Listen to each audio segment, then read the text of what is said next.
किसी अमीर शख्स का नाम है?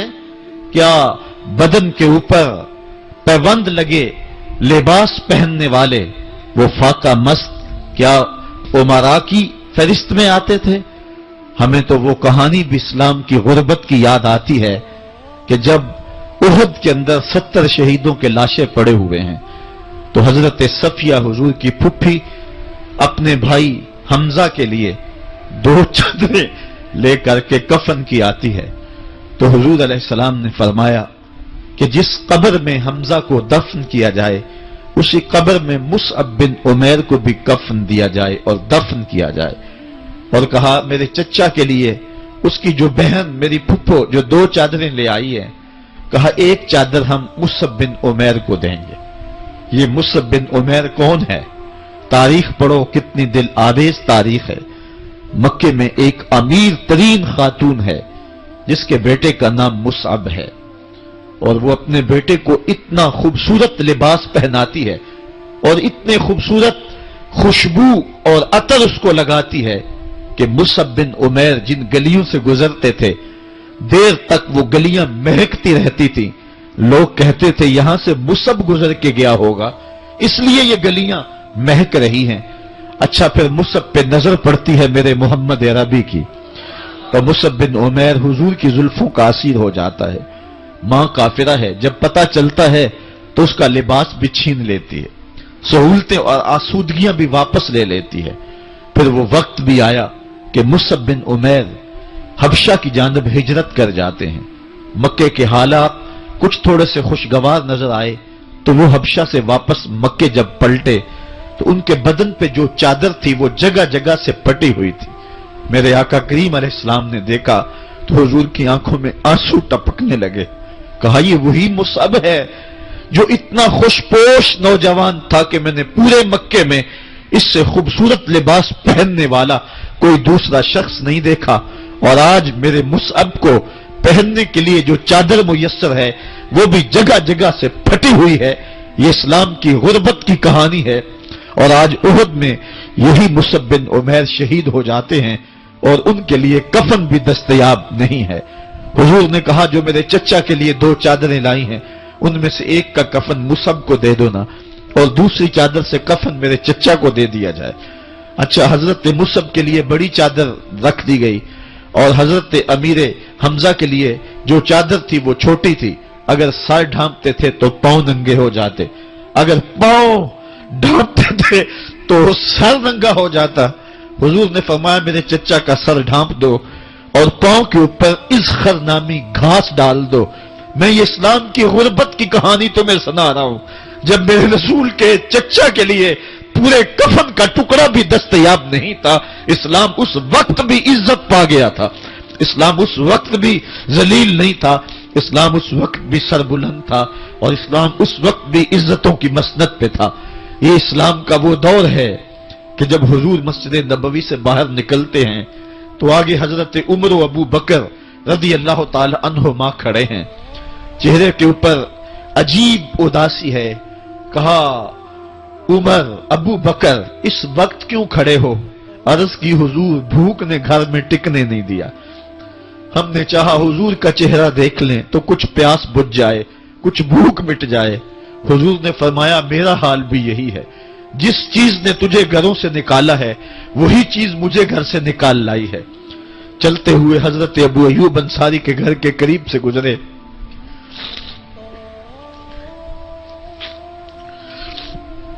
हुजूर की खुशबू पाके वो बाहर आ गए। अर्ज की बंदा नवाज आज मेरे मेहमान नहीं बनते? हुजूर ने कहा तुम्हारी मर्जी। घर ले गए, चटाई बिछाई, हुजूर को बिठाया, घर वालों को बकरी का बच्चा ज़बह करके दिया। कहा जल्दी जल्दी खाना तैयार करो, मेरे आका को भूख लगी होगी। ये कह के वापस आए, हुजूर के पास बैठे, नजर चेहरे पे पड़ी तो घबरा गए। नकाहत के आसार इतने वाजे थे कि समझ आ रही थी कितने दिनों से हुजूर ने कुछ नहीं खाया। उठ के बाग में चले गए, खजूरों का खोशा तोड़ा, हुजूर के सामने रखा। कहा बंदा नवाज जब तक खाना तैयार नहीं होता ये खजूरें तनावुल फरमाएं। थोड़ी देर के बाद खाना दस्तरखान पे लग गया। हुजूर से अर्ज की गई, हुजूर आए खाना तनावुल कर लें। हुजूर ने दस्तरखान पर तशरीफ फरमा हो करके हुजूर ने कपड़ा उठाया तो हुजूर ने जब देखा कि खाना है तो हुजूर ने एक रोटी ली और चंद बोटियां उठाई और एक खादम को बुला करके कहा, जाओ हमारे घर ले आओ, मेरी बेटी फातिमा कितने दिनों से भूखी।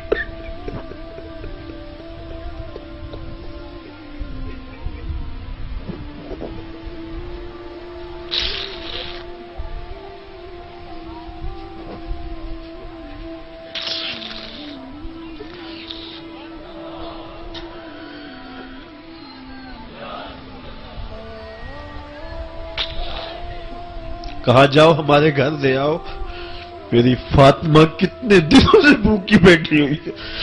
माल के कौनैन है, गोपास कुछ रखते नहीं, दो जहां की नेमतें हैं उनके खाली हाथ में। आपको पता होगा कि जब मेरे रसूल का इंतकाल हुआ है, हुजूर का विसाल हुआ है, तो हुजूर की एक ज़रा एक यहूदी के घर में गिरवी रखी हुई थी। हुजूर ने ज़रा रख करके उससे कर्ज लिया हुआ था। ये इस्लाम की गुर्बत की कहानी है और फिर अल्लाह ने इस्लाम को अमारत के रंग भी दिए। आओ तुम्हें कहानी सुनाऊं। हजरत अदी बिन हातम रिवायत करते हैं, सही बुखारी में रिवायत है। ये हातम ताई के बेटे हैं। कहते हैं मैं हुजूर की खिदमत में हाजिर हुआ, एक शख्स आया, कहने लगा, हुजूर गुर्बत ने मेरा बुरा हाल कर दिया है।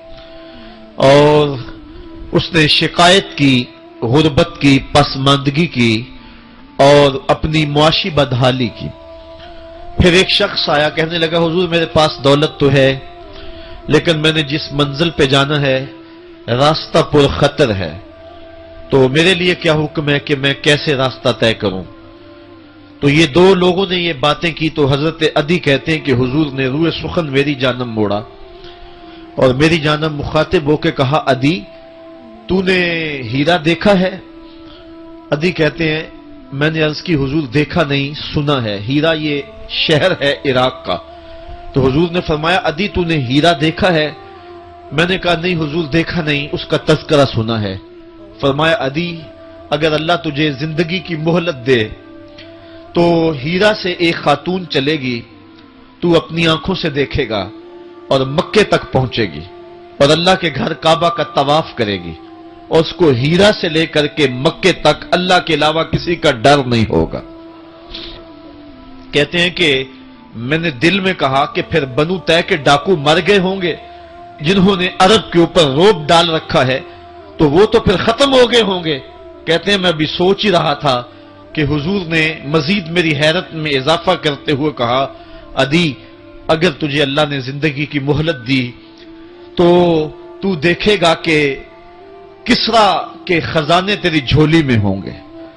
तो उस दौर की सुपर ताकत थी। मैंने कहा, हुजूर किसरा बिन हुरमज? हुजूर ने फरमाया, हां किसरा बिन हुरमज।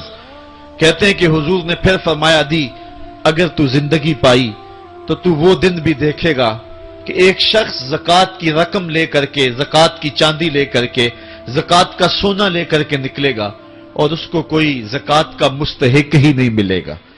हजरत अदी बिन हातम कहते हैं कि फिर मैंने वो मंजर अपनी आंखों से देखा कि हीरा से खातून चली और मक्के तक पहुंची और अमन ऐसा था कि उसको अल्लाह के अलावा किसी का डर नहीं था। फिर वो लम्हे भी मैंने देखे कि किसरा बिन हुरमज के खजाने मस्जिद नबवी के बाहर पड़े हुए हैं।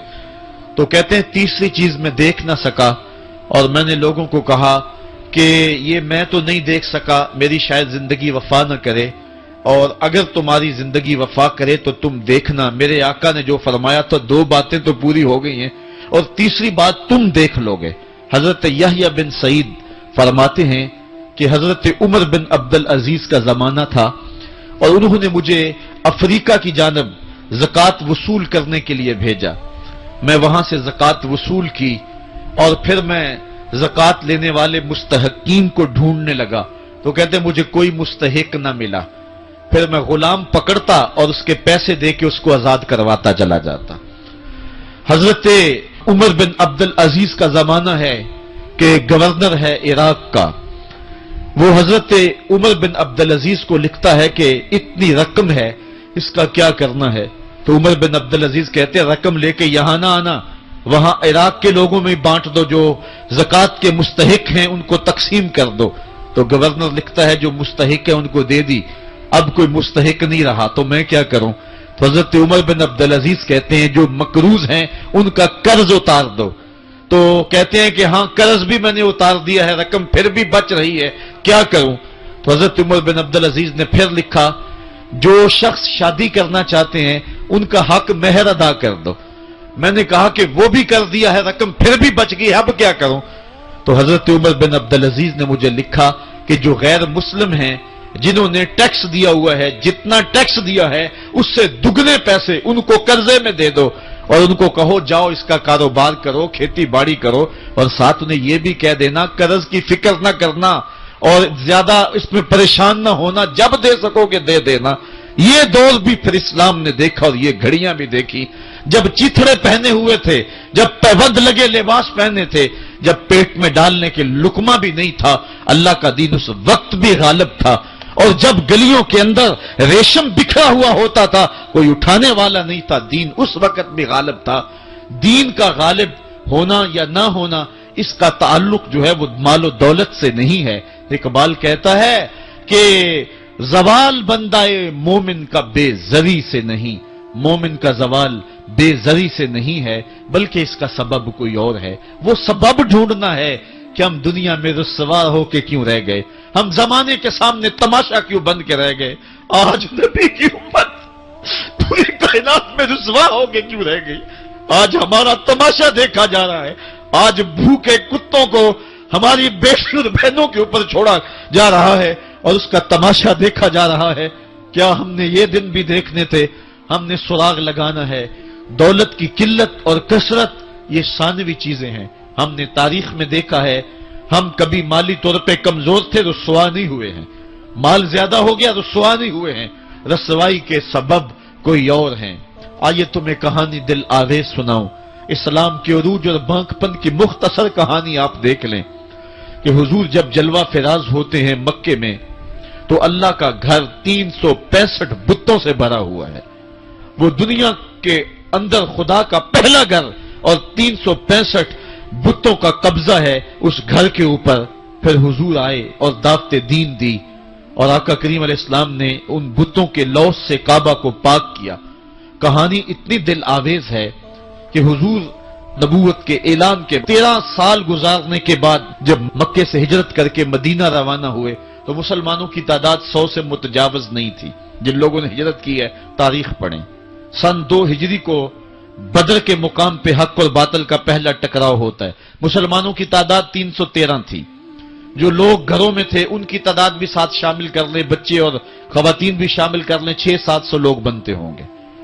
اور 8 ہجری کو فتح مکہ ہوا اس واقعہ کے 6 سال بعد، تو فتح مکہ کے موقع پہ مسلمانوں کی تعداد جو سپاہیوں کی تھی وہ 10,000 تھی۔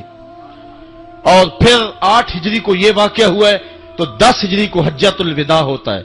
10 ہجری کو حضور کے سامنے جو لوگ بیٹھ کے خطبہ سن رہے تھے ان کی تعداد 1,44,000 تھی، اور جو گھروں میں لوگ شامل تھے ان کو بھی ملائیں تو 6 لاکھ تک پہنچتی ہے۔ حضرت صدیق اکبر رضی اللہ تعالیٰ عنہ 2 سال 2 ماہ اور کچھ دن تخت خلافت پہ رہے ہیں، اور آپ کے ادوار کی فتوحات کو اگر اس کی ایوریج نکالیں تو ایک دن میں 80 مربع میل علاقہ روزانہ فتح ہوتا ہے۔ حضرت عمر کا دور دیکھیے، حضرت عمر کے زمانے میں اسلامی حدود 23 لاکھ مربع میل تک پھیل گئی ہیں۔ محمد بن قاسم جب سندھ میں آیا ہے تو یہ بہت بعد کی کہانی نہیں ہے، یہ 92 ہجری کی کہانی ہے، ابھی صحابہ موجود تھے۔ ادھر اندلس کے دروازے پہ طارق بن زیاد دستک دے رہا ہے تو وہ تابعی ہے، اور یہ بھی 92 ہجری کی کہانی ہے۔ ادھر سندھ تک مسلمان پہنچ گئے، ادھر وہاں تک پہنچ گئے۔ آپ چائنا میں جا کے دیکھیں، حضرت سعد بن ابی وقاص صحابی کی قبر وہاں ہے، وہ وہاں تک پہنچے۔ ماوراء النہر کا علاقہ بھی فتح ہو گیا۔